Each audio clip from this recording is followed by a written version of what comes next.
चलिए अपने स्टार्ट करते हैं जीएसटी। कल वाले लेक्चर में है कोई क्वेरी? सेक्शन नंबर 20 लास्ट देखा था।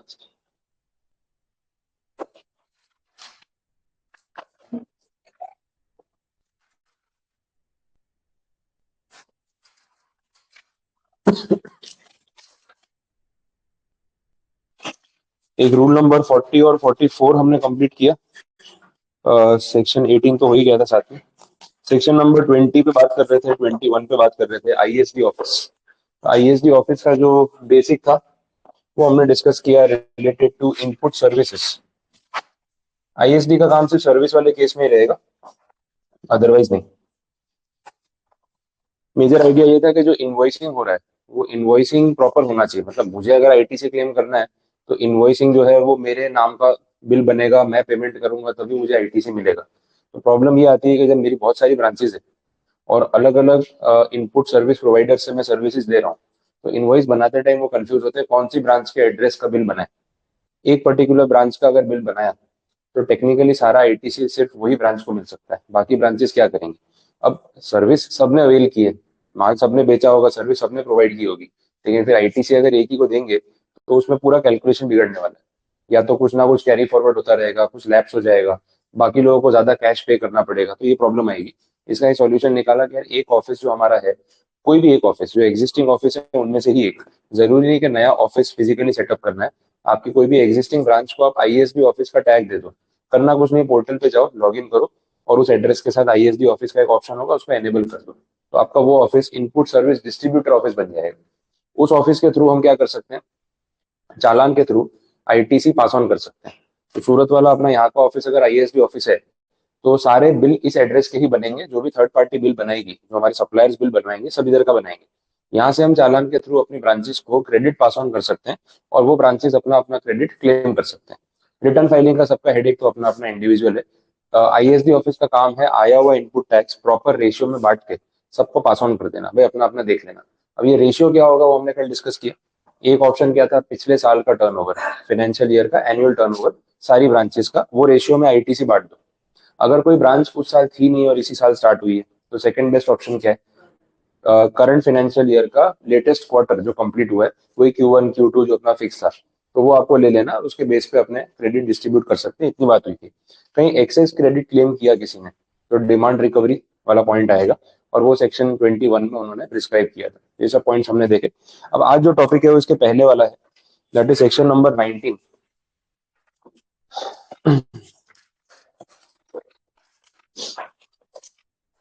This is related to job work.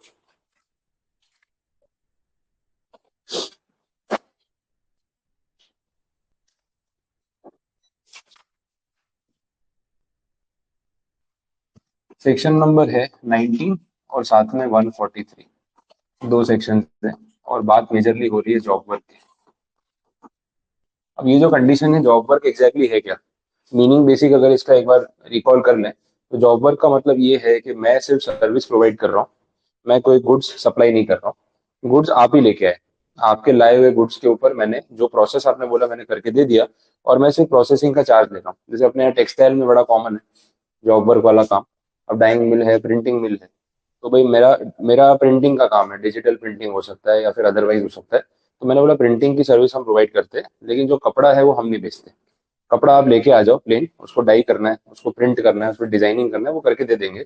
Designing printing का चार्ज पे कर देना मीटर के हिसाब से जैसे भी रहेगा। तो उसमें मैं जो हूँ मैं सिर्फ जॉब वर्कर हूँ। आप रॉ मटेरियल लेके आओगे, उस पर मैं प्रोसेस करके आपका रॉ मटेरियल आपको वापस कर दूंगा फिनिश गुड्स के फॉर्म में। रॉ मटेरियल मैं प्रोवाइड नहीं करूंगा, कपड़ा मेरी तरफ से नहीं होगा, वो आपको लेके आना है। मैं सिर्फ प्रिंटिंग करके दूंगा, उसमें जो केमिकल लग रहा है, कलर लग रहा है, वो सब तो ऑब्वियसली मेरा ही है। तो इस सिचुएशन में मैं जॉब वर्क करूँ, मैं सप्लायर ऑफ गुड्स नहीं हूँ, मैं सप्लायर ऑफ सर्विस हूँ। ये बेसिक आइडिया है जिसकी बात यहाँ पे हो रही है।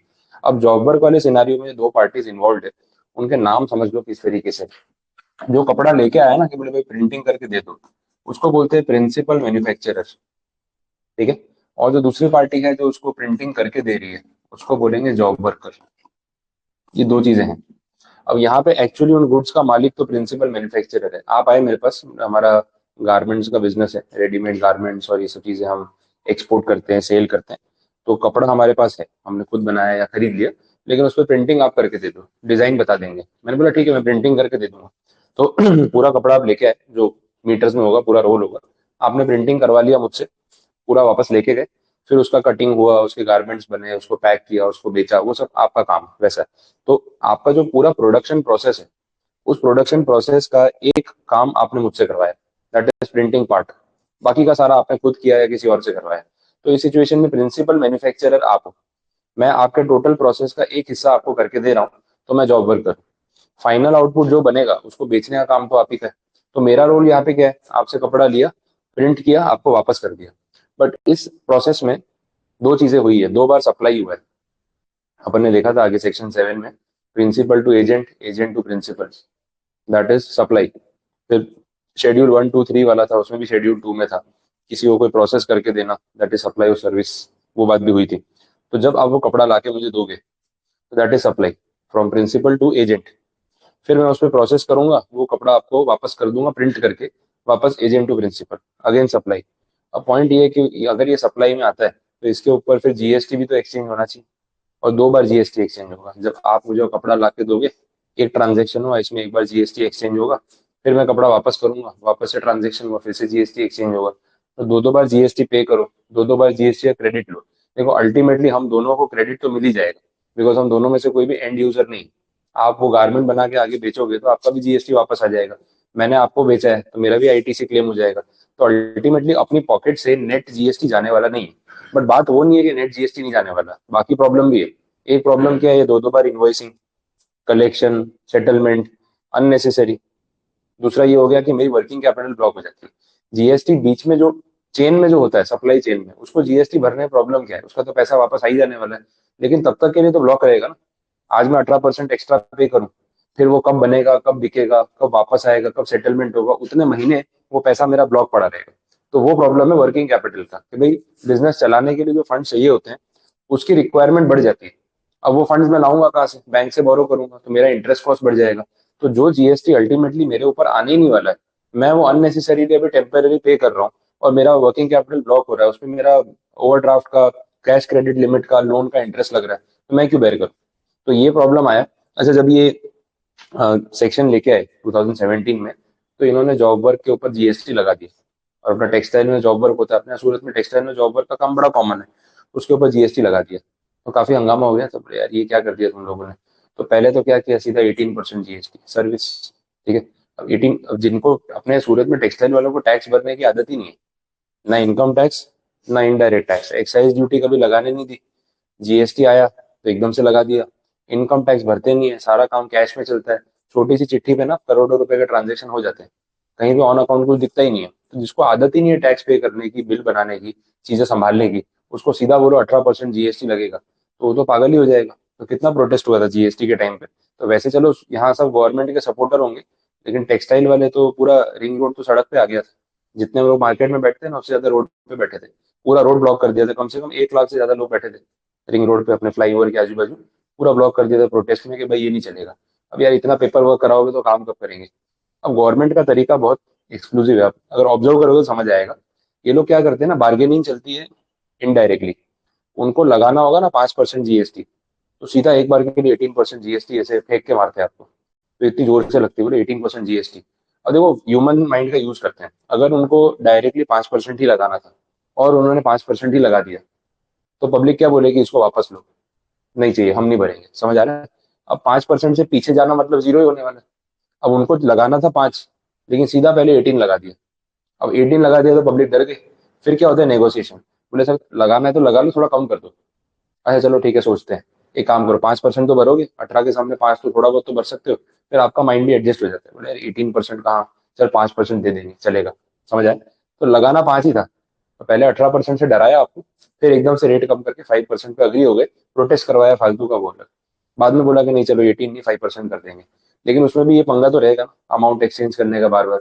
आप मुझे कपड़ा बेचोगे, प्रोवाइड करोगे, मैं आपको जीएसटी दूंगा, फिर मैं वही कपड़ा आपको प्रोसेस करके वापस दूंगा, आप मुझे जीएसटी दोगे। बोले जीएसटी जीएसटी खेलते रहेंगे आपस में, तो वो गारमेंट बना के बेचेंगे कब। समझ आ रहा है। तो इसका फिर एक और सॉल्यूशन निकाला, बोले काम करते हैं। गवर्नमेंट ने आर्गुमेंट ये दिया कि बोले हमको ये डाउट है कि अगर इस प्रोविजन पे हमने जीएसटी नहीं लगाया जॉब वर्क पे, तो लोग क्या करेंगे, एक दूसरे को जब गुड्स बेचेंगे ना, तो जॉब वर्क का नाम देके गुड्स पास ऑन कर देंगे। बोले नहीं नहीं, ये तो मेरा एजेंट है। अब वो जो कपड़ा उसको दिया, वो एजेंट खुद ही पहन के घूम रहा है, आगे बेचा ही नहीं उसने, बात वैसी हो जाएगी। तो फिर बोले इसमें तो जीएसटी लगता ही नहीं। तो लूप होल क्रिएट नहीं करना था, वो पॉइंट था। पर पब्लिक ने बोला यार हम दो दो बार ऐसे जीएसटी भरेंगे तो टाइम कितना वेस्ट होगा, नहीं होने वाला है, कुछ रास्ता निकालो इसका। सेक्शन 19 और 143 में इसका रास्ता निकाला गया कि भाई अगर आप सच में जॉब वर्क कर रहे हो तो कॉमन सेंस वाली बात है। आपने कपड़ा खरीदा है, बनवाया है, सिलवाया है, जो भी है, आप मेरे पास लेके आए, सिर्फ प्रिंटिंग करके देना है। तो ये प्रिंटिंग करके कपड़ा वापस भी तो दूंगा ना आपको। अच्छा कोई डेडलाइन तो होगी, कितने दिन में प्रिंटिंग का काम हो जाएगा, 1 महीना, 2 महीना, 3 महीना, 6 महीना, साल भर, कुछ तो लिमिट होगी। तो गवर्नमेंट ने यहाँ पे क्या किया, एक टाइम लिमिट सेट कर दी कि देखो अगर सच में जॉब वर्क है तो गुड्स आया है तो वापस जाएगा भी। और अगर एक डिसाइडेड टाइम लिमिट में वापस चला गया तो हम मान लेंगे कि सच में जॉब वर्क था, और फिर हमें उस पर जीएसटी नहीं चाहिए आपसे। अननेसेसरी दो दो बार मत पे करना, क्योंकि आगे जब बिकेगा तो कस्टमर तो देने ही वाला है ना, तो हमारे पास तो टैक्स रेवेन्यू आ जाएगा। लेकिन अगर वो डेडलाइन के अंदर जॉब वर्कर ने प्रोसेस करके गुड्स वापस नहीं किया, तो हम मान लेंगे कि भाई ये तो सेल था, डीम्ड सप्लाई वर्ड यूज किया ना, डीम्ड सप्लाई, सप्लाई मान लिया जाएगा। और सप्लाई मान लिया जाएगा उसका मतलब क्या है कि भाई अब जीएसटी आएगा, मतलब आपने मुझे कपड़ा बेचा है फिर ये माना जाएगा, तो मुझे आपको पेमेंट करना पड़ेगा विद जीएसटी। अच्छा अब ये डेडलाइन के बाद की बात हो रही है, तो जीएसटी तो कब से मिल जाना चाहिए था सरकार को, ये तो आपने लेट कर दिया। अब इस जीएसटी के साथ लगेगा इंटरेस्ट। आई बात समझ में? तो वसूली तो वो लोग पूरी कर ही लेंगे, उसका तो कोई प्रॉब्लम है ही नहीं। लेकिन क्या हो रहा है वो सिचुएशन यहाँ पे बताइए। अब ये सारी बातें जो मैं आपको इन जनरल बता रहा हूँ, ये दोनों सेक्शंस में क्यूमुलेटिवली कंबाइन करके उन्होंने एक्सप्लेन की हुई है। तो अपने सबसेक्शन वाइज तो बात करेंगे, लेकिन इन जनरल स्टोरी क्या है वो आपको बता दें, क्लियर हुई बात, समझ आए? अब इसमें 19 सेक्शन जो है उसमें 6 सबसेक्शन है। पहले 3 इनपुट्स की बात करते हैं, दूसरे 3 कैपिटल गुड्स की बात करते हैं। तो आइडेंटिकल है, 1 के सामने 4 सेम है, 2 के सामने 5 सेम है, 3 और 6 सेम है। बस यहाँ इनपुट वहाँ कैपिटल गुड्स, आमने सामने बात हो रही है, तो काफी सिंपल है। अब देखते हैं सेक्शन वाइज क्या चल रहा है। 19 का subsection 1, ITC allowed to principal on input sent to a job worker for job work. Title से क्लियर हो जाएगा, पेज 115 पे आपको मिलेगा टॉपिक। ठीक है, इसमें ऐसा बोला, देखो ये प्रिंसिपल मैन्युफैक्चरर आप हो, पूरे एग्जाम्पल में वैसे ही रखेंगे।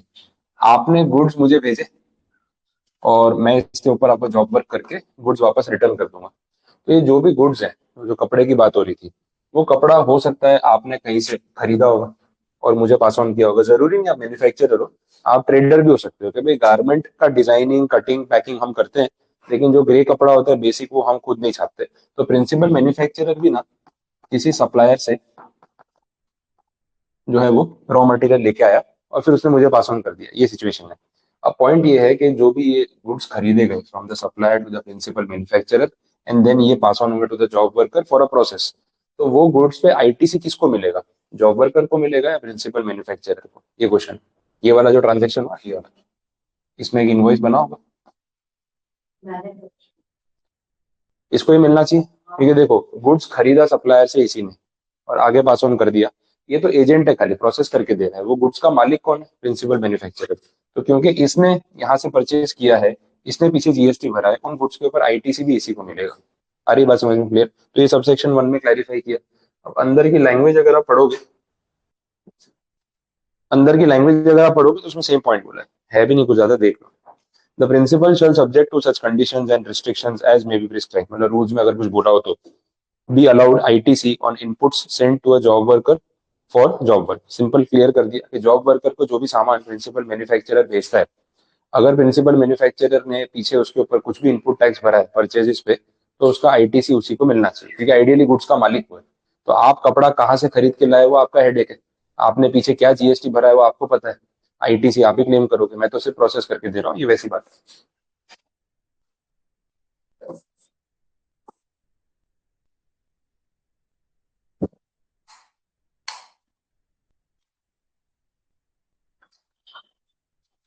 चलिए अब देखो जॉब वर्क की डेफिनेशन है, अपना सेक्शन 2 की लिस्ट नहीं थी स्टार्टिंग, 120 डेफिनेशन थी, उसी में जॉब वर्क को भी डिफाइन किया है। 68 नंबर की डेफिनेशन है, वो यहाँ पे मैंने रखी हुई है ताकि वहां जाके देखना नहीं पड़े। Job work as any treatment or process undertaken by a person on goods belonging to another registered person, तो गुड्स किसी और के हैं, and the expression job worker shall be construed accordingly. Simple basic meaning जो अपन ने बात की वही बोला है। चलिए आगे देखते हैं नेक्स्ट। 19 सबसेक्शन 2 क्या बोल रहा है, ITC allowed to principal on inputs directly send to a job worker. ये प्रैक्टिकल पॉइंट है, तो लॉज बनाते टाइम ना प्रैक्टिकलिटी हमेशा ध्यान रखनी चाहिए, नहीं तो वो लॉज इतना परेशान करते हैं ना कि लोग फिर इरिटेट हो जाते हैं। वो यहाँ पे गवर्नमेंट ने नहीं किया है। They have tried their best कि हम रियलिटी और ऑन पेपर चीजों को ना थोड़ा मर्ज कर सके वैसा। अब देखो क्या हो रहा है, जैसे मैंने आपको बोला कि आप प्रिंसिपल मैन्युफैक्चरर हो, वो गारमेंट के मालिक आप हो। बट प्रोसेस क्या है, आपने वो ग्रे कपड़ा खरीदा, फिर उस पर डाइंग प्रिंटिंग होता है, डिजाइनिंग होता है, फिर उसको कटिंग करेंगे, स्टिचिंग करेंगे, गारमेंट्स में या ड्रेसेस या जो भी होंगे उसमें कन्वर्ट करेंगे, पैक करेंगे और फिर बेचेंगे। तो ये जो रेडीमेड क्लोथ्स आप खरीद रहे हो, उसमें कितने स्टेप्स हैं, तब जाके वो गारमेंट रेडी हो रहा है जो आप पहन रहे हो वैसा। तो ये सारे स्टेप्स प्रिंसिपल मैन्युफैक्चरर खुद ही करता हो नेसेसरी नहीं, कुछ उसने जॉब वर्क के लिए आउटसोर्स किए होंगे। अब कौन सा स्टेप आउटसोर्स किया और कौन सा खुद कर रहा है वो डिपेंड करता है। अब जैसे बेसिक ग्रे कपड़ा खरीदा जिसपे अभी कोई प्रोसेस नहीं हुआ है, तो सबसे पहले कपड़े को डाई करते हैं। अब डाइंग का काम आप खुद नहीं करते हो, तो आपने क्या किया, फर्स्ट प्रोसेस ही आउटसोर्स कर दिया डाइंग मिल वाले को कि भाई ग्रे कपड़ा मैंने खरीदा है, इस पे पहले आप डाइंग करके दे दो, प्रिंटिंग करके दे दो, आगे का काम हम करेंगे। तो बात यह है कि पहला प्रोसेस तो जॉब वर्कर कर रहा है। अब आप प्रैक्टिकली ये सोचो कि गुड्स की डिलीवरी का कैसे करें। 10,000 मीटर, 20,000 मीटर, 1 लाख मीटर कपड़ा है। अब 1 लाख मीटर कपड़ा कितनी क्वांटिटी होगी, 2 ट्रक भर के कपड़ा आया। तो पहले आपने वो ग्रे कपड़ा जिससे खरीदा सप्लायर से, उसने आपके गोडाउन पे भिजवाया, हो गया परचेस, गुड्स रिसीव हो गए, बिल बन गया। अब पहला प्रोसेस तो जॉब वर्कर करने वाला है। तो आपने फिर वापस से वही सारा सामान ट्रक में भर के जॉब वर्कर के यहाँ भेजा, मेरे वहां पे भेजा, फिर मैंने उसको प्रोसेस किया, फिर मैंने वापस आपके यहाँ भिजवाया, और अब आप आगे का प्रोसेस करोगे। तो इसमें आपको ऐसा नहीं लगा ट्रांसपोर्टेशन का खर्चा 2 बार हो गया। कॉमन सेंस लगाओ, और ट्रांसपोर्टेशन का खर्चा ना ऐसे आपको अभी दिखेगा नहीं। कभी कुछ काम करवाना जिसमें ट्रांसपोर्ट का खर्चा लग रहा हो, आपको लगेगा यार ये अपने से ज्यादा ये लोग कमा लेते हैं। क्योंकि पहले ट्रक का किराया भरो, फिर सामान उतारने का, सामान चढ़ाने का जो मजदूरी है वो दो। और जितनी मजदूरी ये लोग लेते हैं ना, अपने को लगता है मैं भी हाथ लगा लेता हूँ, इतने पैसे दिन में मैं नहीं कमाऊंगा जितने तू लेके जा रहा है, तो लेबर कॉस्ट काफी ज्यादा हो गया। तो उस वजह से ट्रांसपोर्टेशन के कॉस्ट को एक मेजर कंपोनेंट माना जाता है, और उसको बचाने की कोशिश हर कोई करता है। अब इसमें प्रिंसिपल मैन्युफैक्चरर ने सोचा यार मैं मेरी फैक्ट्री पे गुड्स क्यों मंगवा रहा हूँ, मैं डायरेक्ट सप्लायर को बोलता हूँ जॉब वर्कर के वहां डिलीवर कर दे। बट फिर बीच में आता section number 16, goods must be received by the buyer. समझ आए? तो जस्ट रिसीव की एंट्री दिखाने के लिए आपको अपने वहां पे गुड्स मंगवाने पड़े, कितना महंगा पड़ जाएगा, 2 बार ट्रांसपोर्टेशन का, मजदूरी का, लोडिंग अनलोडिंग का खर्चा। तो उसमें पता है एक्सेप्शन में वो एक्सप्लेनेशन था, एक्सप्लेनेशन में बोला था कि गुड्स बायर के बिहाफ पे अगर कोई थर्ड पर्सन रिसीव करे तो चलेगा, ऐसी बात हुई थी। अब देख लो सेक्शन नंबर 16 आ गई है, चेक करो एक्सप्लेनेशन, देखो उसमें एक्सप्लेनेशन नंबर 1 और 2 थे। सेक्शन 16 में आगे सब सेक्शन 1, 2 में जो कंडीशन थी ना, उसमें लिखा था goods must be receive by the buyer. मिला? फिर वो नेक्स्ट पेज पे एक्सप्लेनेशन था ऊपर, उसमें 2 एक्सप्लेनेशन थे, गुड्स और सर्विसेज।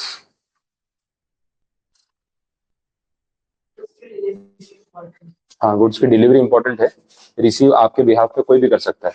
तो ये पॉइंट था, उसी का रेफरेंस यहाँ पे है, वो पॉइंट इसी के लिए लिखा है, समझो आप। अब यहाँ पे 19 सबसेक्शन 2 की फर्स्ट लाइन देखो, उसमें भी वो रेफरेंस तो है ही, notwithstanding anything content in section 16 subsection 2 clause B. तो वो एक्सप्लेनेशन का यूज कर रहे हैं। सेक्शन में जो डायरेक्ट लिखा था वो क्या लिखा था, goods must be received by the buyer. यहाँ क्या लिखा, notwithstanding that point, मतलब वो पॉइंट का यहाँ पे इंपॉर्टेंस नहीं है। तो एक्सप्लेनेशन यूज कर लो, एक्सप्लेनेशन में क्लियर बोला है कि भाई गुड्स आपके बिहाफ पे कोई तीसरा भी रिसीव करे चलेगा, किसी का रिसीव करना जरूरी है। उनका पॉइंट था कि बोगस इन्वॉइसिंग नहीं होनी चाहिए, गुड्स भले कोई थर्ड पार्टी रिसीव करे, वो पॉइंट यहाँ पे काम आएगा। अब इसका इम्पैक्ट ये है कि एज अ प्रिंसिपल मैन्युफैक्चरर, वो कपड़े का ऑर्डर जो आपने सप्लायर को दिया, वो उसकी डिलीवरी आप डायरेक्ट मेरी फैक्ट्री पे करवा सकते हैं, अपने आपके यहाँ गुड्स रिसीव किए बिना। तो अब इसमें ऐसा है कि जो प्रोसेस की हम बात कर रहे हैं, जो पार्टीज इन्वॉल्व है उसके हिसाब से देख लेते हैं। प्रिंसिपल मैन्युफैक्चरर है, जॉब वर्कर है, और एक वो अपना रॉ मटेरियल का सप्लायर जिससे आप सप्लाईज खरीदते हो। अब जॉब वर्कर को पहला प्रोसेस करना है, मैंने आपको बोला प्रोसेस अलग अलग होंगे, तो हम ये मान लेते हैं कि जो गारमेंट बनाने का प्रोसेस है उसके अंदर स्टेप्स है। तो स्टेप नंबर 1 है वो डाइंग करना, स्टेप नंबर 2 है प्रिंटिंग करना, फिर उसको कटिंग करना, फिर स्टिचिंग करना, फिर पैकिंग करके उसको सेल करना, ऐसे अलग अलग स्टेप्स है। अब पहला स्टेप जो है ना वो जॉब वर्कर का है, ये डिसाइड हुआ। तो इस सिचुएशन में इस सप्लायर को हम बोल सकते हैं कि भाई तो डायरेक्टली गुड्स यहाँ पे पहुंचा देना, इससे कोई फर्क नहीं पड़ेगा। प्रिंसिपल मैन्युफैक्चरर ही वो गुड्स का ओनर है, बिल उसी के नाम पे बना है, पेमेंट वही करने वाला है, आईटीसी भी वही ले सकता है। तो just because delivery directly third party के वहां हुई है, इससे उसके आईटीसी क्लेम पे कोई फर्क नहीं पड़ने वाला, ये सबसेक्शन ने क्लैरिफाई कर दिया। And this is like practicality, वो कॉमन सेंस वाली बात होगी, नहीं तो 2 बार ट्रांसपोर्टेशन के खर्चे में सारा मार्जिन खत्म हो जाएगा, ये वैसी बात है। चलो नेक्स्ट पॉइंट देखो, subsection 3, deemed supply of inputs to job worker, ये वो पॉइंट आ गया कि अगर जॉब वर्कर ने एक डिसाइडेड टाइम लिमिट में गुड्स वापस नहीं किए प्रिंसिपल मैन्युफैक्चरर को तो प्रॉब्लम। अब सपोज ये कंटिन्यू कर लो ना, यहाँ से जॉब वर्कर के पास गुड्स आ गए, अब इसका काम क्या है, प्रोसेस कंप्लीट करके गुड्स रिटर्न करना। तो रिटर्न करने के लिए डेडलाइन है, जिस दिन इसके पास गुड्स आए ना, वहां से बोला है 1 ईयर। इनपुट्स के केस में, दिस इज फॉर इनपुट्स, हम बात कर रहे हैं यहाँ पे इनपुट की। अब सेक्शन का टाइटल पढ़ो, सब सेक्शन 3, उसमें आपको वर्ड दिखेगा इनपुट, मतलब रॉ मटेरियल टाइप की चीज होगी, वैसा कोई मशीन नहीं है। तो अगर इनपुट्स जैसी कोई चीज मंगवाई है तो अगले 1 साल के अंदर अंदर प्रोसेस करके वापस करनी पड़ेगी। अब 1 year more than required time limit हो गया, इतना कहाँ टाइम लगता है, जैसे कपड़े को डाइंग प्रिंटिंग करने में 1 साल लगता है, इतना तो होगा नहीं। तो उन्होंने इतना ज्यादा टाइम गैप ऑलरेडी दे दिया है कि इसमें बार बार आपको कमिश्नर के पास कंप्लेंट लेके नहीं जाना पड़ेगा कि सर ये तो आपने इतना कम टाइम दिया था, प्रोसेस बाकी है, एक्सटेंशन दे दो। जरूरत ही नहीं, 1 साल तो बहुत हो गया। अच्छा, वो 1 साल भी अगर आपको कम पड़े तो उसका भी एक ऑप्शन ऑलरेडी किया हुआ है, दैट इज सेक्शन 143, जो मैंने आपको स्टार्टिंग में बोला 19 के साथ साथ 143 वाले में टाइम एक्सटेंशन है, and that extension is for another 1 year. ठीक है, तो 1+1 2 हो गया। नीचे देखो प्रोविजो में लिखा है अमेंडमेंट टू सेक्शन 143। कमिश्नर के पास जाओ, रिक्वेस्ट करो, बोले सर एक्सटेंशन दे दो, तो 1 साल का एक्सटेंशन तो सेक्शन के हिसाब से ही लिखा है कि आपको मिल जाएगा।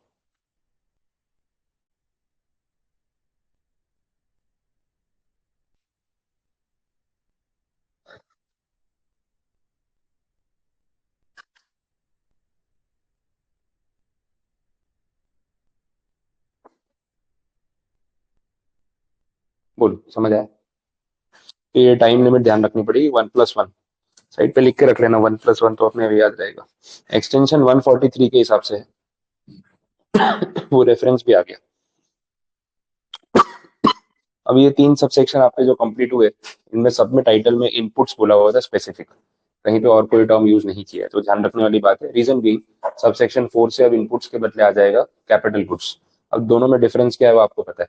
देखो, इनपुट मतलब ये रॉ मटेरियल, वैसे ही कैपिटल गुड्स में भी जॉब वर्क हो सकता है। मैंने ना एक मशीन खरीदी है ये प्रोडक्शन के लिए, उस मशीन में कुछ मॉडिफिकेशन करवाने हैं, और वो मॉडिफिकेशन होने के बाद ही मेरे काम आएगी। तो मॉडिफिकेशन का काम आप करते हो, तो मैंने मशीन तो किसी से खरीद ली, फिर उसको मॉडिफाई करवाने के लिए आपके पास भेजा, और कैपिटल गुड्स को मॉडिफाई करने में टाइम लगता है। ये कोई प्रोडक्शन वाला पार्ट है कि मशीन में डाला और फाइनल गुड्स बन गया, मॉडिफिकेशन कस्टमाइज हो सकता है, इट विल टेक टाइम। तो वहां पे डेडलाइन में थोड़ा चेंज आ जाएगा, बाकी ओवरऑल फॉर्मेट सेम रहेगा। अब देखो 19 सब सेक्शन 4 क्या बोल रहा है, ITC allowed to principal on capital goods send to job worker for job work. अब सब सेक्शन 1 देखो और 4 देखो, सेम है ना एग्जैक्टली। फर्क क्या है, खाली इनपुट के बदले capital goods, story line same, तो याद रखना इजी हो जाता है। अब आगे बढ़ेंगे, तो सब सेक्शन 2 और सब सेक्शन 5 भी सेम है। कैपिटल गुड्स मशीन खरीदी और मॉडिफाई करवानी है, तो डायरेक्टली जॉब वर्क करके वहीं भेज दी। मशीन खरीद के अपनी फैक्ट्री पे क्यों मंगवाऊं, पहले उसको बोलो तू मॉडिफाई कर ले, फिर मंगवा लूंगा मैं यहाँ पे। ठीक है, तो 2 और 5 एग्जैक्टली सेम, 3 और 6 भी सेम, खाली ड्यूरेशन का फर्क है। अभी हमने देखा इनपुट्स के केस में 1+1, 1 साल में प्रोसेस हो जाना चाहिए, 1 साल का एक्सटेंशन मिल सकता है। यहाँ पे उन्होंने बोल दिया 3+2, नॉर्मल ड्यूरेशन है 3 इयर्स का। तो कैपिटल गुड्स पे जो जॉब वर्क करना होता है ना, उसमें जॉब वर्कर को पूरे 3 साल का टाइम मिलता है, आराम से मॉडिफिकेशन कर लो, जो चेंजेस करने कर लो, कोई इशू वाली बात नहीं है। और अगर फिर भी टाइम कम पड़े तो 2 साल का और टाइम एक्सटेंशन मांग सकते हो वैसा है। तो मोर देन इनफ टाइम दे दिया, इसके बाद तो शायद जरूरत ही ना पड़े। बोलो कुछ कंफ्यूजन, क्लियर, ये समझ आया? लास्ट सब सेक्शन 7 एग्जेम्पशन है। मोल्ड्स और डाइस जो होती है, या फिक्सचर्स होते हैं, या टूल्स होते हैं, उन पे बोल रहे हैं सब सेक्शन 3 और 6 एप्लीकेबल नहीं। In short time limit applicable नहीं, बोलने का दूसरा मतलब ये है। मोल्ड वाला काम जो है ना बहुत टेक्निकल है, और मोल्ड बनाने में ही मेहनत पड़ती है। एक बार मोल्ड रेडी हो गया, फिर तो फटाफट यूनिट छापो आप, फिर कुछ टाइम नहीं लगने वाला। लेकिन मोल्ड बनाना बहुत डिफिकल्ट है, ठीक है वैसा है। अब जो भी प्रोडक्ट आप डिजाइन करना चाहते हो, जैसे पैनल डिजाइन करनी है, अब ये ऐसी एक ही पैनल थोड़ी ना है, ऐसी तो उन्होंने हजारों बनाई होंगी। लेकिन ये पैनल को जो शेप दिया हुआ है, बॉर्डर और एवरीथिंग, तो शेपिंग के लिए एक मोल्ड बनाया होगा, जिसमें बार बार ये रॉ मटेरियल भरेंगे और वो शेप ले लेगा। अब वो मोल्ड की क्वालिटी एकदम होता है एक्यूरेट होनी चाहिए। चलो ये बड़ा पैनल है, अब मोबाइल फोन का सोच लो, कितने और माइक्रो कैलकुलेशन होते हैं। अगर उसमें थोड़ा सा भी अगर वो मोल्ड में फिटिंग का इशू आया, तो वो फोन असेंबल करने जाएंगे तो बराबर बंद ही नहीं होगा, फिर मोबाइल फोन की फिनिशिंग नहीं आ रही। अब आप आइडेंटिकल हैंडसेट्स देख लो, अगर 100 हैंडसेट भी होंगे ना, तो 1 मिलीमीटर का भी वेरिएशन नहीं होगा। तो इतनी एक्यूरेसी कैसे आ रही है? मिलीमीटर का भी और आगे कोई यूनिट होगा ना, तो उसमें चेक करेंगे कि थोड़ा भी वेरिएशन नहीं आना चाहिए, तो आगे असेंबली लाइन पे वो सारे मोबाइल फोन टूट जाएंगे। एकदम एक्यूरेसी चाहिए। तो जिस मोल्ड से वो बने, वो मोल्ड उतना एक्यूरेट होना चाहिए कि थोड़ा सा भी वेरिएशन ना आए, भले आप 10,000 यूनिट बना लो। और वो मोल्ड उतना हैवी होना चाहिए कि बार बार उसको यूज करने के बाद भी उसकी क्वालिटी में डिग्रेडेशन ना हो। तो उसको बनाने में टाइम जा सकता है। तो उसमें बोला है कि यहाँ पे हम टाइम लिमिट नहीं गिन सकते, 1 साल 3 साल कोई टाइम लिमिट नहीं है, तो उस पर आप जितना भी टाइम लेना चाहो ले सकते हो। उसको हम सप्लाई में काउंट नहीं करेंगे। वैसे एग्जामेशन दे दिया स्पेसिफिक, ये पॉइंट। इसमें एक और कंडीशन आती है 143 वाली, यहाँ पे नहीं लिए इन्होंने, बट क्योंकि पूरी स्टोरी खत्म कर ली तो एक पॉइंट बाकी नहीं रखते, साथ में देख लेते हैं, आप समझ लो। इसी को कंटिन्यू कर रहा हूँ, इसमें से ये देखो, जॉब वर्कर जो है, ये सारे प्रोसेस में से कोई भी प्रोसेस कर सकता है, उसमें तो कोई ऑब्जेक्शन है नहीं, वो तो हमने देख ही लिया। ठीक है। ऐसा भी तो हो सकता है कि जॉब वर्कर आखिरी प्रोसेस करने वाला हो। जैसे इवन एग्जांपल में ये वाला लिया कि फर्स्ट प्रोसेस अगर जॉब वर्कर करने वाला है, तो डायरेक्ट गुड्स उसके यहाँ पहुंचा दिए, दैट इज वन सिनारियो। लेकिन अभी उससे अलग बात कर लेते हैं। भाई पहला प्रोसेस जो है वो प्रिंसिपल मैन्युफैक्चरर खुद करने वाला है, और ये सब चलता रहेगा। लेकिन लास्ट प्रोसेस जो है ना, वो है जॉब वर्कर का। कटिंग, पैकिंग, गुड्स को रेडी करना, वैसा रेडी फॉर सेल। आखिरी प्रोसेस जॉब वर्कर की फैक्ट्री पे हो रहा है। अब इसके बाद गुड्स का क्या होना है, आगे सीधा सेल होना है। अब मैं प्रिंसिपल मैन्युफैक्चरर हूँ, तो मैं थोड़ी ना कंज्यूमर। तो जॉब वर्कर के बाद जो मैंने गुड्स रेडी करवाए, मुझे तो आगे बेचना ही है। अब अगेन पॉइंट वही आ गया कि मालिक मैं हूँ गुड्स का, ये तो सर्विस प्रोवाइडर है। तो इसके वहां से पहले मुझे गुड्स मंगवाने पड़ेंगे मेरी फैक्ट्री पे कि भाई रेडी है। फिर वहां से मैं डिस्पैचिंग करूंगा, जिसका जितना ऑर्डर आया होगा। अगेन 2 बार ट्रांसपोर्टेशन खर्चा हो गया। ऐसा भी तो कर सकते थे, इसकी फैक्ट्री से डायरेक्टली गुड्स डिस्पैच करवा दे। भाई आप जॉब वर्कर हो, गुड्स आपके यहाँ रेडी पड़े हैं, आपने बोला सर सारे गुड्स रेडी हो चुके हैं, आप ले जाना। मैं बोला ठीक है, मैं सीधा कस्टमर के लिए भिजवा दूंगा, मैं मेरे वहां क्यों मंगवाऊं, मुझे तो बेचना ही है। तो चेक कर लिए गुड्स बराबर है। अब जिस जिसका ऑर्डर था ना, सीधा वहीं से सप्लाई कर दिया, तो ट्रांसपोर्ट का खर्चा मेरा बचेगा। अब इसमें भी यहाँ पे इन्होंने सेक्शन 143 में, यहाँ पे लिखा हुआ नहीं होगा, लेकिन 143 के बाकी प्रोविजंस में क्लैरिफाई किया है कि ऐसा हम कर सकते हैं, कोई ऑब्जेक्शन नहीं है। जस्ट बिकॉज जॉब वर्कर की फैक्ट्री से मैंने गुड्स डायरेक्टली आगे डिस्पैच कर दिए, इट डज नॉट मीन कि ये गुड्स का मालिक है। गुड्स का मालिक मैं ही रहूंगा। ये तो भाई प्रैक्टिकलिटी है कि भाई आखिरी प्रोसेस उसने किया है, तो वहीं से गुड्स डायरेक्टली मैंने मेरे बायर्स के वहां भिजवा दिए। इसमें कोई ऑब्जेक्शन नहीं। हाँ, थोड़ा पेपर वर्क करना पड़ेगा कि आप ये कर सको, उसके लिए थोड़ा सा प्रोसेस करना पड़ेगा। दो चीजें बोलिए, या तो ये जॉब वर्कर खुद जीएसटी में रजिस्टर्ड होना चाहिए। अगर ये जॉब वर्कर जीएसटी में रजिस्टर्ड है, इसके पास भी जीएसटी नंबर है, तो आप डायरेक्टली वहां से गुड्स बिना कुछ किए डिस्पैच कर दो, कोई कुछ नहीं बोलेगा। रीजन बीइंग, डिपार्टमेंट को इस प्रीमाइसिस का एड्रेस पता है, ठीक है, रजिस्टर्ड। बट अगर वो अनरजिस्टर्ड है, तो जीएसटी वालों को पता ही नहीं है लोकेशन कौन सी है। अब उस सिचुएशन में इस प्रिंसिपल मैन्युफैक्चरर को एक प्रोसेस करना पड़ेगा। पोर्टल पे जाना है, लॉग इन करना है, जीएसटी पोर्टल पे जाके लॉग इन करके वहां पे उसका ना प्लेस ऑफ बिजनेस का एक टैब होगा, जिसमें इसकी फैक्ट्री का एड्रेस होगा कि भाई इसकी फैक्ट्री कहाँ पे है। उसमें ना एडिशनल प्लेस ऑफ बिजनेस का एक ऑप्शन आता है कि भाई आपकी और भी कोई एडिशनल प्लेस ऑफ बिजनेस हो, कोई ब्रांच हो, तो आप इसमें उसका एड्रेस एड ऑन कर दो। तो प्रिंसिपल मैन्युफैक्चरर को क्या करना पड़ेगा, वो जो मेन बिजनेस की प्रीमाइसिस है उसके साथ एडिशनल प्लेस ऑफ बिजनेस वाले कॉलम में ये एड्रेस एंटर करना पड़ेगा।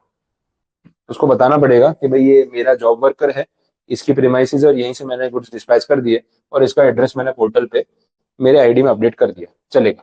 तो दोनों में से कोई भी सिचुएशन हो, अल्टीमेटली डिपार्टमेंट को सिर्फ ये जानना था कि जॉब वर्कर की फैक्ट्री कहाँ पे है, गुड्स कहाँ से कहाँ जा रहे हैं, हमें पता होना चाहिए। क्योंकि ई वे बिल होता है, आईजीएसटी होता है, सीजीएसटी होता है, 50 चीजें होती है, तो क्लैरिटी होनी चाहिए। तो अगर ये रजिस्टर्ड है तो क्लैरिटी है, ऑलरेडी पता है। नहीं है तो आप इतना खाली एडिशनल प्लेस ऑफ बिजनेस के नाम पे एड्रेस ऐड कर देना, बाकी और कुछ करने की जरूरत नहीं। तो इतना छोटा सा कंप्लायंस तो कोई भी कर सकता है, ट्रांसपोर्ट का खर्चा भी बच रहा है। तो ये 2 पॉइंट्स। तो जॉब वर्कर का काम कौन से स्टेज पे हो रहा है ना, डिपेंड करता है। अगर बीच में कहीं हो रहा है कि भाई 2 प्रोसेस हमने किए, गुड्स उसके यहाँ भेजा, वापस मंगवा लिया, आगे का प्रोसेस हम ही कर रहे हैं, तो बात अलग है। लेकिन पहला प्रोसेस वो कर रहा है तो डायरेक्ट उसके यहाँ गुड्स भेज दो, कोई ऑब्जेक्शन नहीं। आखिरी प्रोसेस वो कर रहा है तो वहीं से डिस्पैच कर दो, कोई ऑब्जेक्शन नहीं। हर चीज का उन्होंने यहाँ पे प्रोविजन किया हुआ है। ठीक है? तो ये हो गया आपका सेक्शन 19 और 143 पूरा कंप्लीट। इसमें कुछ नहीं समझ आया, कुछ क्वेरी है तो बताओ। Clear condition? ठीक है, पूरे दोनों सेक्शन समझ आ गए। जितना था उससे ज्यादा ही बताया आपको, टेंशन नहीं। हाँ, अब यहाँ तक आते आते अपना 16 to 21 पूरा जो ब्लॉक है, ITC, job work, ISD, explanation वाला पार्ट पूरा कंप्लीट है। अब इसके इलस्ट्रेशन है और वो सब साथ में ही दे रखे हैं, तो समझ में मेन मजा आएगा आपको। प्रैक्टिकल एप्लीकेशन हर एक प्रोविजन का यहाँ पे होगा। इसमें सब कुछ करेंगे अपने। आईएसडी वाला जो कल बताया ना, वो टर्नओवर का कैलकुलेशन, रेशियो में बांटना, वो भी सब होगा। आईटीसी के भी सारे सम आएंगे। सेक्शन 17 सबसेक्शन 5 सबसेक्शन 4 बैंक वाला, सारे प्रोविजन यहाँ पे आने वाले, सबके ऊपर सम्स है। तो स्टार्ट करते हैं। Page number 119, illustration number 1।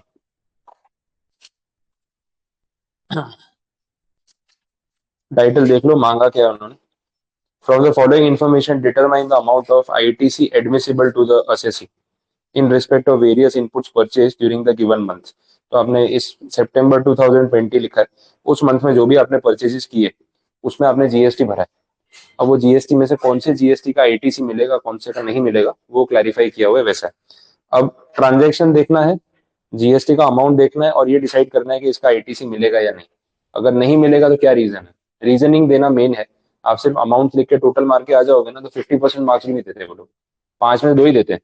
बोले तुमने आंसर तो लिख के प्लस कर दिया हो, कोई भी कर लेगा, आजू बाजू से देख के कर लेगा, रीजन तो बताओ कि कैसे आया है। तो हर एक एंट्री का एक वर्किंग नोट जो है नीचे होना चाहिए। भले आप टेबुलर प्रेजेंटेशन करो, उसमें कोई ऑब्जेक्शन नहीं, लेकिन उसके नीचे वर्किंग नोट चाहिए। अब देख लेते हैं ट्रांजेक्शन। थोड़ा फॉर्मेटिंग एरर हो गया है, वो आप समझ लेना, आइडिया आ जाएगा। जैसे 1 और 2 के बीच में एक स्पेस आ गई ना, तो अमाउंट वाली कॉलम में स्पेस नहीं आई, तो वो लाइन में उसकी जो कैलकुलेशन है वो चेंज हो जाएगी, बट समझ आ जाएगा, मैं बता देता हूँ, इशू नहीं है। पहले बोला गुड्स परचेज विदाउट इनवॉइस, 25,000 रुपये जीएसटी भरा है। गुड्स खरीदे होंगे कुछ वैल्यू के, और इनवॉइस नहीं मिला आपको, मतलब बिना इनवॉइस के खरीदा, तो आईटीसी ले पाओगे क्या, ये क्वेश्चन है। रीजन क्या है, इनवॉइस नहीं है। अब सेक्शन 16 में बोला था कि टैक्स पेड इनवॉइस होना जरूरी है, तो चलो आपको सबसेक्शन और क्लॉज नंबर नहीं भी ध्यान, एटलीस्ट सेक्शन 16 तो कोट कर ही सकते हो, तो उतना भी काफी। तो ये 25,000 का कुछ आईटीसी मिलने वाला नहीं, भूल जाओ। दूसरा, goods purchase from PQR limited, full payment is made by ABC Limited to PQR Limited against such supply, but tax has not been deposited by PQR Limited। अब इसके लिए वो अमाउंट जो है रेलेवेंट, वो 1,20,000 है। अब ये हुआ कि आपने गुड्स खरीदे पीक्यूआर लिमिटेड से, उस पर 1,20,000 का जीएसटी बनता है। आपने पूरा पैसा उसको दे दिया है, लेकिन उसने आगे डिपार्टमेंट को सबमिट नहीं किया। अब ये पंगा है, ये थोड़ा सा पॉइंट अपने अगेंस्ट है। मतलब आप पैसा भर चुके हो, सामने वाले ने जमा नहीं कराया ना जीएसटी डिपार्टमेंट में, तो आपको क्रेडिट नहीं मिल रहा। ये भी प्रॉब्लम आ जाती है बहुत बार। तो ऐसे केसेस हो चुके हैं, तो यहाँ पे आईटीसी नहीं मिलेगा, रीजन बीइंग कि सामने वाले पार्टी ने पैसा आगे जमा नहीं किया, तो डिफॉल्ट उसने किया और फंस आप गए, वैसा होगा। ठीक है। Third point, purchases of goods not to be used for business purpose, good मिलेगा आईटीसी। ये 18,000 आएगा इसके सामने, वैसे देख लेना। नहीं मिलेगा बिकॉज गुड्स जो है वो बिजनेस पर्पस के लिए यूज ही नहीं हो रहे, पर्सनल यूज हो गया, तो आईटीसी नहीं मिलेगा। Next, purchase of goods from TT Limited. Invoice is received in the month of September, but goods were received in October. और इस पे आपने जीएसटी भरा है 24,000। वो क्या होगा, आईटीसी मिलना चाहिए नहीं मिलना चाहिए, रीजन क्या है।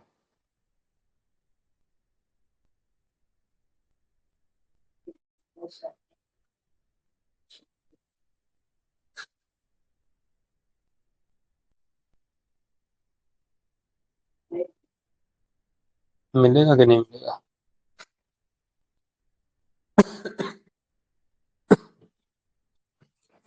कुछ reason.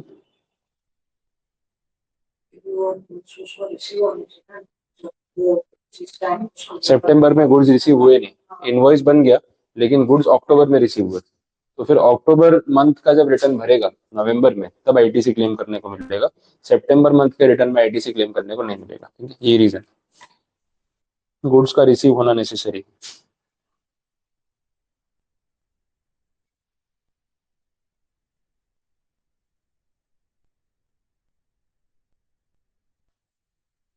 Next, goods purchase against valid invoice from a given company, tax has been deposited by the company, ABC Limited has made payment to FF Limited for such purchases in the month of October 2020। तो goods purchase कर लिए थे, valid invoice भी issue हो गया था, सामने वाले ने टैक्स भी डिपॉजिट करा दिया, आपने पेमेंट भी कर दिया, तो कुछ इसमें मिस्टेक नजर आ रही नहीं। तो आईटीसी आइडियली मिलना चाहिए। ठीक है, सामने वाले ने जीएसटी गवर्नमेंट को दे भी दिया है, तो आपको आईटीसी मिल जाएगा, इसमें कोई ऑब्जेक्शन नहीं। बस तो ये एक ही अमाउंट आ रहा है जिसका आपको आईटीसी मिल रहा है, बाकी सबका तो फॉर एनी रीजन नहीं मिल रहा। तो बस टोटल कर दो और काम खत्म। सबसे इंपॉर्टेंट वर्किंग नोट्स ही आप ये समझ लेना, आधे से ज्यादा मार्क्स तो नोट्स के मिलेंगे। सही रीजन नहीं दिया होगा तो प्रॉब्लम है। सेक्शन नंबर नहीं कोट किया एक बार चलो ठीक है, लेकिन as per the provisions of the CGST act उतना तो आप लिख ही सकते हो। तो अपने वर्ड्स में एक्सप्लेनेशन देना है, वर्ड टू वर्ड कोई बुक की लैंग्वेज कोट करना नेसेसरी नहीं। बोलो स्टोरी समझ आई? इजी क्वेश्चन था। नेक्स्ट देख लो इलस्ट्रेशन नंबर 2। बहुत सिंपल क्वेश्चन है, ज्यादा कुछ कैलकुलेशन भी नहीं है। आप पढ़ो क्वेश्चन को और मुझे बता दो क्या करना है इसमें। ओरली सॉल्व हो जाएगा, लिखना भी कुछ नहीं।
हाँ रीजन क्या है, कब मिलेगा? फर्स्ट लॉट आएगा तब मिलेगा या लास्ट आएगा तब मिलेगा, क्या होगा? लास्ट आएगा तब मिलेगा। रीजन बीइंग के गुड्स लॉस्ट मतलब लॉट्स में है, एक ही इनवॉइस है, सिंगल इनवॉइस, लेकिन गुड्स जो है वो इंस्टॉलमेंट में डिलीवर हुए। तो अपन ने प्रोविजो देखा था कि जब ऐसे लॉट में गुड्स अगर डिलीवर होंगे तो लास्ट लॉट आने के बाद मिलेगा। अब इसमें देखो कैलकुलेशन तो हार्डली कुछ है, आपको जो एक्सप्लेन करना है उसमें वो प्रोविजन ही समझाना है कि एग्जैक्टली हुआ क्या है, तो प्रोविजन के बेसिस पे होगा। तो आंसर्स वैसे ही आएंगे, थोड़ा थियोरेटिकल भी रहेगा, थोड़ा कैलकुलेशन भी रहेगा। तो लिखते टाइम वो सब चीजों को प्रेजेंट वैसे ही करना है। चलो आगे बढ़ते हैं, इलस्ट्रेशन नंबर 3।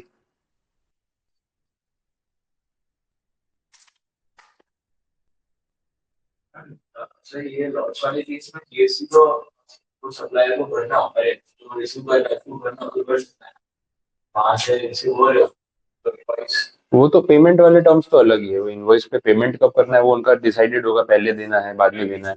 आईटीसी बाद में मिलेगा। हाँ बात यहाँ पे हो रही है कि क्रेडिट कब मिलेगा, भले आपने पेमेंट एडवांस भी कर दिया हो, मैटर नहीं करता वैसा। इलस्ट्रेशन नंबर 3 जो है वो सिंपल इलस्ट्रेशन है, आप ट्राई कर सकते हो, मतलब थियोरेटिकल है तो उसमें मेरी जरूरत नहीं पड़ेगी, पहले आप ट्राई करना, उसको टिक करके रख लो। तो यहाँ क्या पहले कैलकुलेशन वाले सम्स करा दो तो बेटर है। इलस्ट्रेशन नंबर 4 पे आ जाओ।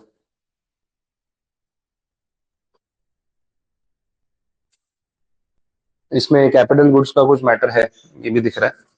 रजिस्टर्ड मैन्युफैक्चरर टैक्सेबल सप्लाईज बनाता है, उसने कुछ फॉलोइंग गुड्स खरीदे हैं अक्टूबर के मंथ में और कैपिटलाइज भी कर दिया उसको बुक्स ऑफ अकाउंट्स में। अब बताना है आईटीसी कब मिलेगा कब नहीं मिलेगा, डिपेंडिंग क्या गुड्स है। तो एक एक एंट्री देखते जाते हैं। फर्स्ट एंट्री देख लो क्या बोला, electrical transformers which are used in factory. अब ट्रांसफॉर्मर्स तो लगे रहेंगे ना, ऐसा तो नहीं है कोई इनपुट तो है नहीं जो रॉ मटेरियल कंज्यूम हो जाएगा। तो इस सिचुएशन में इस पे जो आपका जीएसटी गया है 2,16,000, इसका क्रेडिट मिलना चाहिए कि नहीं? आपको सिंपली ये डिसाइड करना है कि बिजनेस का खर्चा है या नहीं। ऑब्वियसली फैक्ट्री में कोई चीज इंस्टॉल हुई है तो बिजनेस एक्सपेंस है, तो उस पर जीएसटी मिलना चाहिए, उससे ऊपर कोई कंफ्यूजन है नहीं। दूसरा देख लो, mould and dies used in the factory, मिलेगा या नहीं मिलेगा? मिलना चाहिए, मोल्ड और डाइज वापस बिजनेस का खर्चा। Pollution control equipment used in the factory, ये भी मिलना चाहिए, कोई ऑब्जेक्शन नहीं। Next, capital goods purchase on which depreciation has been taken on full value including the input tax, मिलेगा या नहीं मिलेगा? प्रोविजन याद आ रहा है? सेक्शन कौन सा था, कुछ याद आ रहा है? सेक्शन याद करो अगर आ रहा हो तो। कोशिश करो शायद आ जाए।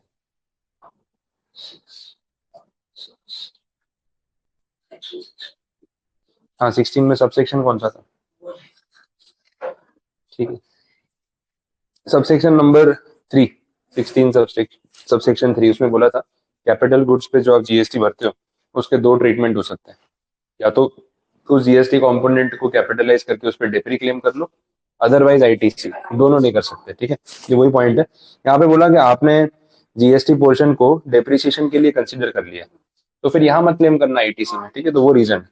एटलीस्ट सेक्शन 16 भी आप कोट कर दोगे, ठीक है, चलेगा। फिफ्थ वाला पॉइंट देखो, capital goods used as parts purchased from supplier who paid rupees 10,000 under composition scheme and the composite tax has not been collected from X limited। आपने तो भरा ही नहीं ना, सामने वाले ने कॉम्पोजिशन स्कीम में अपनी जेब से 1% भर दिया होगा, आपने तो पे ही नहीं किया। जब आप पे नहीं कर रहे तो आईटीसी कहाँ से आएगा? क्लियर? तो वो रीजन है। बस टोटल कर दो, आंसर आ गया, खत्म। ऐसे सम्स है, और इस टाइप के सम्स आएंगे तो क्या होगा ना, एंट्री वाइज मार्क्स होंगे। 5 एंट्रीज है, 5 मार्क्स का क्वेश्चन है, आपकी जितनी एंट्री करेक्ट होगी उतने मिलेंगे। तो अगर कोई एंट्री रॉन्ग हो भी गई, आपको नहीं याद है, दैट डज नॉट मीन कि जीरो हो गया। तो प्रोपोर्शनेट मार्क्स तो मिलेंगे ना, तो चांसेस रहते हैं मार्क्स स्कोर होने के। और इसी लेवल की एंट्रीज आएंगी, ओवर कॉम्प्लिकेट करने का उनके पास स्कोप ही नहीं है, बिकॉज सेक्शन में जो लिखा है वो लिमिटेड है। आपने पूरा सेक्शन पढ़ा है तो बाहर जा नहीं सकते, तो अगर पूरा पढ़ के गए हो तो उसी में से क्वेश्चन बनना है, तो मार्क्स थोड़े सर्टन हो जाते हैं। तो ये जीएसटी जो 30-35 मार्क्स का आपका वेटेज है, this is like safe content, जो आपको एग्जाम में एक बेसिक नंबर तक पहुंचा सकता है। डीटी वाला पार्ट मुझे पता है 60 मार्क्स का वेटेज है, बट वॉल्यूम बहुत ज्यादा है, तो इट इज लाइक सब सब जगह नहीं पहुंच पाओगे आप उसमें। पढ़ाऊंगा पूरा ही, लेकिन मैक्सिमम चीजें आप कवर कर लो तो भी बहुत है। तो अगर ये 30-35 में से अगर आप 20 तक टच कर लेते हो, बहुत बड़ा नंबर नहीं बोल रहा हूँ, 30-35 में 20 इज लाइक डिसेंट नंबर, तो 20 मार्क्स अगर इसमें से निकल गए, 10 मार्क्स का कस्टम आएगा, उसमें से 5 भी निकल गए, तो यही पोर्शन में से 25 बन जाते हैं। 40 वाला है टोटल, इसमें 25 बन जाएंगे। अब 60 में से अगर आपके आधे भी बन गए, 30, तो भी अपना थ्रेशोल्ड 50 मार्क्स का निकल गया। तो टैक्स का पेपर क्लियर करना उतना टफ नहीं है, वो सारा आपके माइंड में है। जो डर है ना टैक्स के पेपर का, वो माइंड में है। एक्चुअल कैलकुलेशन अगर करोगे तो बन जाएगा। अब 60 मार्क्स के लिए मैं आपको 95% टॉपिक्स पढ़ा के भेजता हूँ मिनिमम। कुछ एक दो चीजें होती है जो लगता है बहुत ज्यादा अननेसेसरी है, तो मैं बोल के भी वो चीज कट डाउन करवा दूंगा, ऐसा नहीं। बट 95% कंटेंट पढ़ा रहा हूँ, तो आप 50% तो अप्रोच करके आ ही सकते हो। कोई तो चैप्टर होगा समझ में आता होगा, ऐसा भी सब कुछ नहीं आएगा। तो अगर मेजोरिटी चीजें आपको समझ आ रही है, उसमें सम्स बन रहे हैं, वो 60 में से आप 25-30 भी निकाल लोगे ना तो बहुत है, आपका काम हो जाएगा। बट जीएसटी स्ट्रांग रखना पड़ेगा, क्योंकि जो सिंपल चीज है उसमें मार्क्स जाने दोगे तो फिर वो तो और भारी पड़ेगी वैसा। इसलिए इसमें ना प्रैक्टिकल सम्स का लेवल इससे ऊपर नहीं है। सिर्फ प्रॉपर प्रेजेंटेशन और प्रोविजन पता होना जरूरी है। अगर प्रोविजन पता है, कैलकुलेशन में कोई कॉम्प्लिकेशन है ही नहीं, ये उस टाइप का टॉपिक है, तो पहले से उस पर फोकस वैसे रखना, प्रॉब्लम नहीं आएगी। अब देख लो इलस्ट्रेशन नंबर 5। इसमें आईटीसी की बात हो रही है, अगेन सेम। आपको कुछ ट्रांजेक्शन दे रखे हैं, आपको बताना है आईटीसी मिलेगा कि नहीं मिलेगा। अब पहला ट्रांजेक्शन देखो, आप क्या बोला, motor vehicle for transportation of person having approved seating capacity of 7 people including driver. क्या होगा इसका, आईटीसी मिलेगा नहीं मिलेगा? गाड़ी खरीदी है आपने 7 सीटर, तो अपन ने 13 पीपल वाली लिमिट देखी थी। 13 से ऊपर हो तो आईटीसी बाई डिफॉल्ट मिल जाएगा। अप टू 13 हो तो सबसेक्शन 5 में वो ब्लॉक्ड क्रेडिट्स में कि आईटीसी नहीं मिलेगा। नेगेटिव लिस्ट चल रही थी ना वहाँ पे, वैसा है, तो इसका आईटीसी नहीं मिलेगा। रीजन आपको पता है?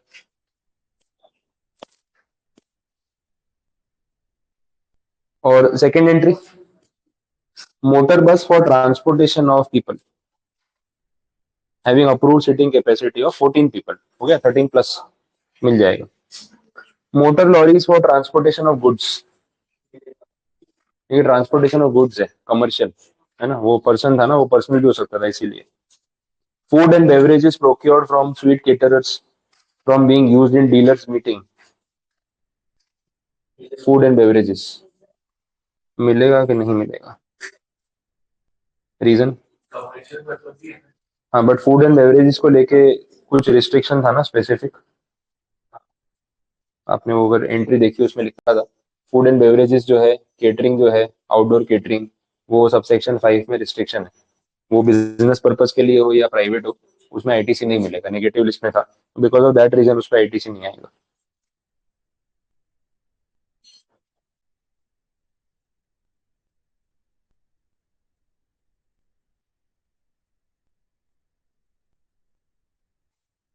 नेक्स्ट,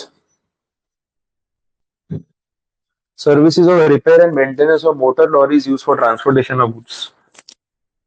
अब जब मोटर लॉरी को ट्रांसपोर्टेशन ऑफ गुड्स के लिए यूज हो रही है, कमर्शियल है, उसका आईटीसी मिल रहा है, तो उस ट्रक को आप सर्विस करवाओ, उसका इंश्योरेंस करवाओ, रिपेयरिंग कराओ, उस पर जीएसटी भरो, उसका आईटीसी मिलना चाहिए। वो अंडरस्टूड सी बात हो गई वैसा। Next, services of general insurance of motor vehicles for transportation of person having approved seating capacity of 7 people, बोलो, मिलेगा नहीं मिलेगा?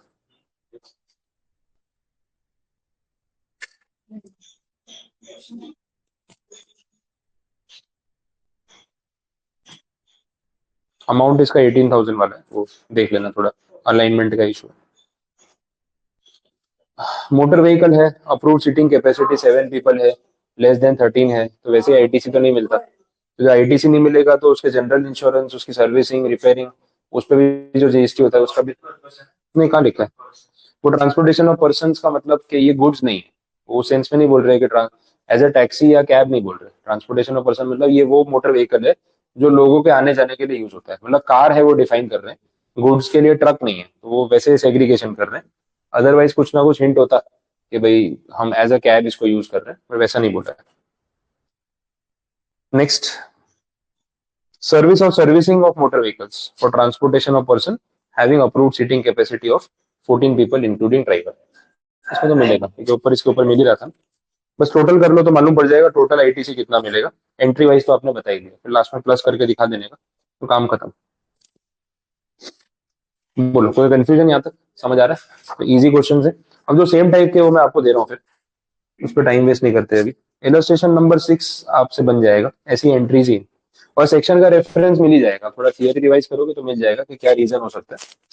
तो 6 से इलस्ट्रेशन बन जाएगा, 7th वाला भी बन जाएगा, प्रैक्टिस के लिए रखो। कोई एंट्री में डाउट आया तो देखो। इलस्ट्रेशन नंबर 8 है वो भी आप देख लो, टिक कर लो। उसमें खाली नया टर्म है वो बता देता हूँ, तो क्या उसमें डाउट आएगा नहीं फिर। इलस्ट्रेशन 8 में जो फर्स्ट एंट्री है ना, उसमें टर्म यूज किया है कैप्टिव कंजम्पशन। ये नया वर्ड हो सकता है आपके लिए। कैप्टिव कंजम्पशन का मतलब कि जो जो भी चीज जनरेट हो रही है, मैन्युफैक्चर हो रही है, वो हम खुद ही कंज्यूम कर रहे हैं। कैप्टिव कंजम्पशन मतलब सेल्फ कंजम्पशन हो गया वैसे। अब इसका एग्जांपल ले लेते हैं, कैप्टिव कंजम्पशन किसे बोल सकते हैं। और जैसे आपकी फैक्ट्री में इलेक्ट्रिसिटी बहुत ज्यादा यूज होती है, तो आपने ना इलेक्ट्रिसिटी जनरेशन का प्लांट लगा लिया, तो जो बिजली पैदा होती है वो बाहर नहीं बेचते हो, अपनी फैक्ट्री में यूज करते हो बाकी गुड्स के प्रोडक्शन के लिए। That is captive consumption. अब कोई शुगर फैक्ट्री है, बहुत सारी शुगर मिल वालों ने किया हुआ है, खेत खरीद रखे हैं, जमीनें खरीद रखी है, उसमें ना शुगर केन की खेती करते हैं।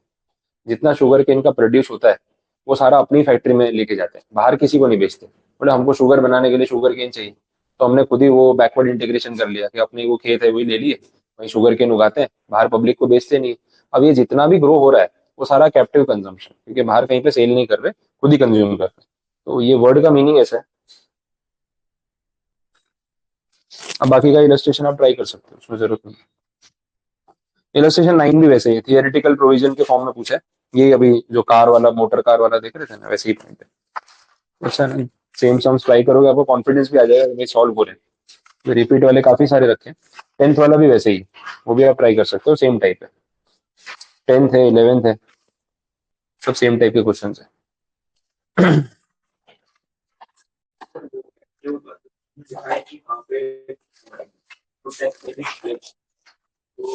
हाँ मिलेगा ना, बिजनेस कंजम्पशन ही है ना।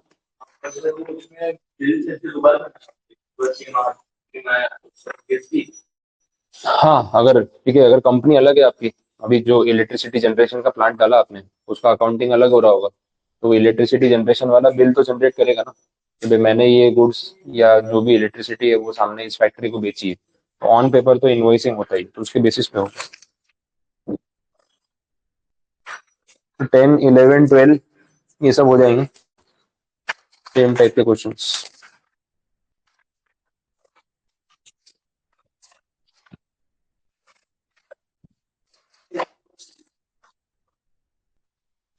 अब एक आ रहा है 19th इलस्ट्रेशन, वो ले लेते हैं।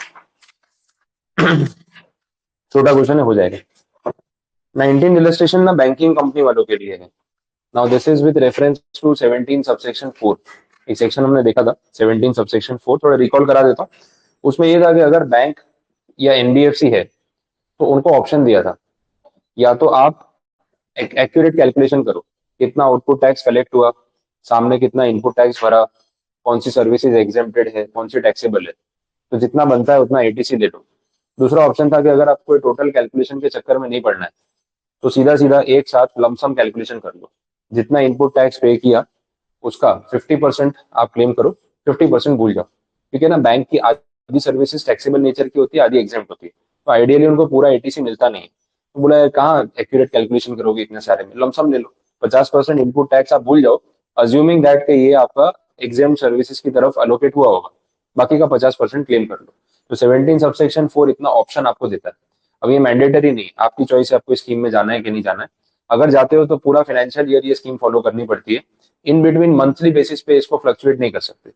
इसका एक प्रोविजो था, प्रोविजो में उन्होंने बोला कि अगर इंटर ब्रांच ट्रांजेक्शन है, आप ही की बैंक की दूसरी ब्रांचेस के साथ आप सर्विसेज या गुड्स एक्सचेंज करते हो, तो उस ट्रांजेक्शन पे ये सबसेक्शन एप्लीकेबल नहीं है। मतलब उन ट्रांजेक्शन पे तो आपको पूरा एक्यूरेट कैलकुलेशन जो एक्चुअल वाला है वही करना पड़ेगा। अब इसका मतलब ये है कि जब भी इस सेक्शन के ऊपर कोई क्वेश्चन आता है और आप उसको स्टार्ट करते हो, तो पहले ट्रांजेक्शन को दो कैटेगरी में बांट दो, एक विद आउटसाइड कस्टमर्स और दूसरा with internally with other branches. तो इंटरनल वाले पे तो स्कीम लगानी नहीं है, आउटसाइड कस्टमर वाले में आपके पास स्कीम का ऑप्शन रहेगा वैसा। अब जो इलस्ट्रेशन दे रखा है ना, उसका डेटा कुछ उसी तरीके से देख लेते हैं। सम बहुत सिंपल और छोटा सा ही है, लिस्ट है और कुछ भी नहीं। डेटा में क्या बोल रहा है, यस बैंक का रेफरेंस दिया हुआ है, इनकी ब्रांच है जयपुर में, सर्विसेज प्रोवाइड करते हैं, डिपॉजिट एक्सेप्ट करते हैं, लोन्स प्रोवाइड करते हैं, वो बैंकिंग का काम रहता ही है। और इनके पास 50% वाली स्कीम का ऑप्शन भी। हेड ऑफिस मुंबई में है, ब्रांच अहमदाबाद में भी है, और एक ब्रांच है जयपुर में भी, ये सब बता दिया। ITC available for the month of August 2020 is ₹90,000। Okay. और उसका बाइफरकेशन आपको नीचे दे रखा है कि ये 90,000 का जो इनपुट टैक्स है, वो आपने कब किसको कहाँ पे किया, उसका बाइफरकेशन दिया हुआ है, जिससे पता चले कितना क्लेम करना है कितना नहीं। डिटेल्स देख लो, services availed from its distinct establishment from Mumbai head office. हम यहाँ जयपुर वाली ब्रांच के रेफरेंस में बात कर रहे हैं, तो उन्होंने मुंबई हेड ऑफिस से कुछ सर्विसेज अवेल की, तो उनको कुछ पैसा दिया होगा, उसमें जीएसटी भरा होगा। आउटडोर केटरिंग सर्विसेज रिसीव की एम्प्लॉयज के लिए, जो कंपलसरी नहीं थी, स्टैट्यूटरी ऑब्लिगेशन नहीं था कि आउटडोर केटरिंग सर्विस प्रोवाइड करनी पड़ेगी। ये उन्होंने अपने खुद के एंड से ये डिसीजन लिया और आउटडोर केटरिंग का सर्विसेज अवेल की, ये सब बोला हुआ है। उसके बाद बोला goods that has obsolete, that is become obsolete and whose value has been written off in the books. ठीक है, goods stolen, lost, written off, become obsolete, वैसे एंट्री देखी थी हमने। ऑडिटिंग सर्विसेज अवेल की, उसका जीएसटी भरा। और पर्सनल यूज के लिए कुछ गुड्स खरीदे, उस पर भी जीएसटी भरा। अब ये कैलकुलेशन कैसे होगा, किसका आईटीसी मिलेगा किसका नहीं। अब अगर ये लोग स्कीम में जा रहे हैं, क्योंकि बोला है they have opted for the option to avail credit of 50%, तो मतलब स्कीम में जा ही रहे हैं, तो कैलकुलेशन वैसे ही होगा। अब इसमें ट्रांजेक्शन जो है उसको पहले दो पार्ट में बांटना पड़ेगा ताकि प्रॉब्लम खत्म हो जाए। टोटल आईटीसी या टोटल इनपुट टैक्स जो है हमने भरा है 90,000, दिस इज इनपुट टैक्स। मैंने आपको पहले ही बोला कि अगर बैंक वाला केस है, तो आउटसाइडर्स के साथ क्या ट्रांजेक्शन हुआ है और अपनी ही जो ब्रांचेज है उनके साथ क्या क्या ट्रांजेक्शन हुआ है वो अलग कर लेना चाहिए, क्योंकि इस पे स्कीम अप्लाई होती है, इस पे नहीं होती। अब देख लो, 90,000 के बाइफरकेशन में इंटर ब्रांच ट्रांजेक्शन कितने अमाउंट के हुए, उस पर कितना जीएसटी गया है कोई ट्रांजेक्शन ऐसा इंटर ब्रांच, है ना, पहला वाला फर्स्ट ट्रांजेक्शन में, फर्स्ट ही है। हम जयपुर वाली ब्रांच है, हमने मुंबई वाली ब्रांच से सर्विस अवेल की, उनको जीएसटी पे किया 18,000 रुपीज। तो ये 90,000 में से 18,000 जो है वो तो इंटर ब्रांच वाला है। इस 18,000 पे सेक्शन 17 सबसेक्शन 4 एप्लीकेबल नहीं है, क्योंकि प्रोविजो में बोला है कि इसको तो आपको अलग ही रखना है। तो 50% वाली स्कीम इस पे तो आएगी नहीं। अब बचा क्या, बाकी का आउटसाइडर्स के साथ 72,000 का ट्रांजेक्शन टोटल, जिसका बाइफरकेशन आपके पास है। अब उसके जो ट्रांजेक्शन है वो देख लेते हैं। उसमें ऐसे कोई ट्रांजेक्शन है जिसका क्रेडिट नहीं मिलता है, तो वो माइनस करने पड़ेंगे। जैसे पहला ट्रांजेक्शन है outdoor catering services for employees. Catering services तो 17 सबसेक्शन 5 में नेगेटिव लिस्ट में थी, ये केटरिंग सर्विस आउटडोर वाली है, उसका आईटीसी नहीं मिलेगा। अच्छा, एम्प्लॉइज के लिए है तो भी नहीं मिलेगा। और ये भी बोला है नॉट अंडर स्टैट्यूटरी ऑब्लिगेशन। अच्छा, स्टैट्यूटरी ऑब्लिगेशन होता तो मिलता। वो कैब सर्विस वाला एग्जांपल दिया ना, फीमेल स्टाफ है, लेट नाइट फ्री हो रहे हैं, तो कंपलसरी कैब सर्विस, तो वहाँ आईटीसी मिलेगा। बट अगर ऑप्शनल है या एम्प्लॉयर अपने एंड से वॉल्यूंटरी दे रहा है, कोई गवर्नमेंट रूल नहीं है, तो फिर आईटीसी नहीं मिलेगा, ये हमने देखा। तो सेम पॉइंट यहाँ पे भी एप्लीकेबल है। तो 72 में से ये वाला जो अमाउंट है आपका 14,400, इसका तो आईटीसी मिलता ही नहीं है, ये लेस हो जाएगा। हम स्कीम पे जाएंगे 50% वाली, बट पहले ये सारे अमाउंट हटाने पड़ेंगे जिसका आईटीसी नहीं मिलता। Goods that has become obsolete, इसका भी आईटीसी नहीं मिलता, 17 सबसेक्शन 5 में लास्ट में था। Goods lost, stolen, written off. ठीक है, तो रिटर्न ऑफ वाला पॉइंट है। कितना अमाउंट है जीएसटी का इसमें, 2500 रुपए, ये भी गया।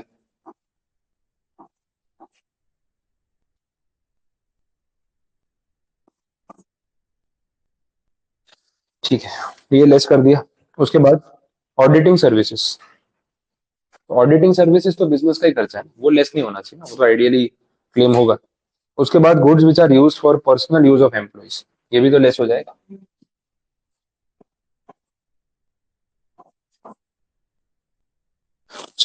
ये सब माइनस करने के बाद फाइनली अमाउंट कितना बच रहा है वो देख लो।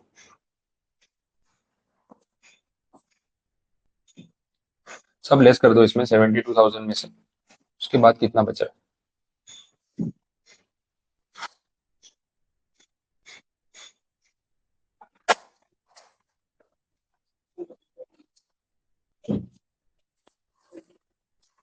बोलो कुछ अमाउंट आया।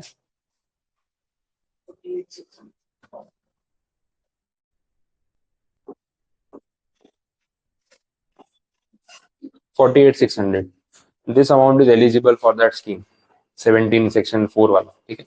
तो इसमें से कितना क्लेम करने को मिलेगा और कितना नहीं। 50% क्लेम करने को मिलेगा और 50% भूल जाओ, ये था ना लमसम स्कीम। तो इसका 50% आप क्लेम कर सकते हो। कितना होगा देख लो, 24,300।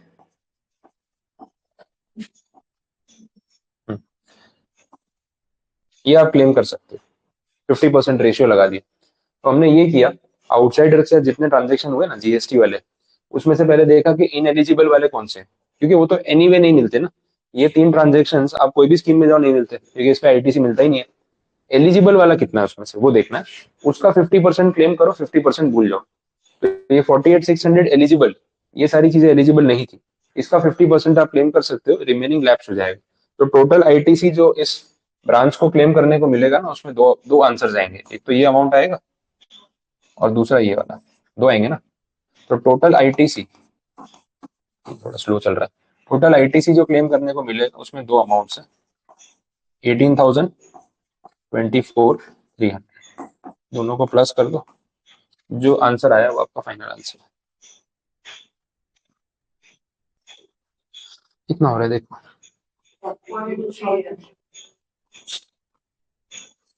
समझ आए। तो इतना एटीसी आप क्लेम कर सकते हो, क्योंकि ये वाला तो पूरा ही है ना, इसमें 50-50 की स्कीम लगती नहीं है, तो ये 18 तो मिलेगा ही मिलेगा, इंटर ब्रांच है। आउटसाइडर्स वाले में जो एलिजिबल था हमने वो निकाला, उसका आधा क्लेम करने को मिलेगा, वो कर लिए। तो total ITC available is 42,300। This is application of 17 subsection 4। Theoretically तो आपने देख ही लिया था, प्रैक्टिकली सॉल्व कैसे करते हैं ये पॉइंट है। इतना क्वेश्चन 5 मार्क्स में आएगा, सिंपल। एक लाइन में सेक्शन समझा दो वर्किंग नोट्स में कि 17 सबसेक्शन 4 बोलता क्या है, प्रोविजो वाला पॉइंट मेंशन कर दो कि इंटर ब्रांच वाले में स्कीम एप्लीकेबल नहीं है, और फिर ये कैलकुलेशन बता दो विद रीजनिंग। 5 मार्क्स जस्टिफाई हो जाएंगे, आराम से स्कोर हो जाएगा।